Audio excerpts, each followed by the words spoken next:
Now, this is shaping up to be a pivotal week on Capitol Hill for President-elect Donald Trump's cabinet picks. His pick for Health and Human Services Secretary, Robert F. Kennedy Jr., will make the rounds in Washington starting today. And he's set to meet with dozens of senators this week. And he is expected to face some scrutiny for his past comments on vaccines.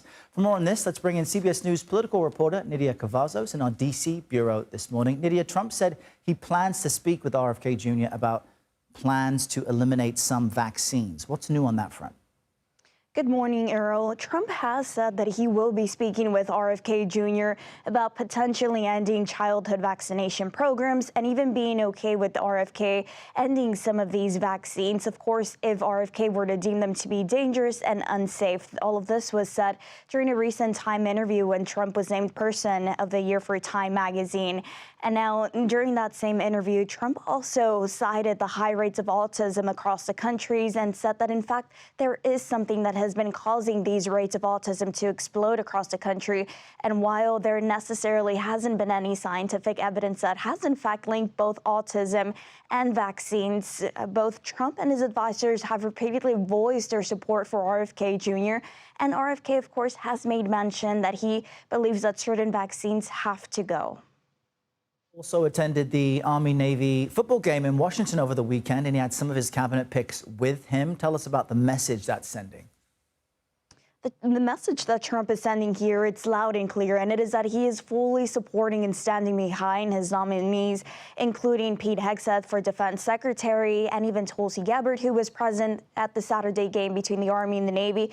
And they were standing there with him next to Trump on Saturday. And the message, of course, is clear. It's that he is supporting them because he knows that they face an uphill battle in officially securing their confirmations and becoming the next the position for which he's nominated them. And the governor of Florida was even in attendance. As we know, Ron DeSantis has been floated as a potential replacement for Pete Hegseth if he were not to secure this nomination as a defense secretary for Trump. And I thought this was noteworthy. The president-elect also hosting the widow of the late Japanese Prime Minister Shinzo Abe at Mar-a-Lago last night. Abe assassinated some time ago. Can you explain their relationship? This relationship stems back to the first administration. The former minister of Japan was, in fact, one of the closest foreign leaders to Trump and one of the first ones to visit Trump after he had won his election back in 2016. And the former minister of Japan, Shinzo Abe, was able to maintain this close personal and professional relationship with Trump all throughout the first administration.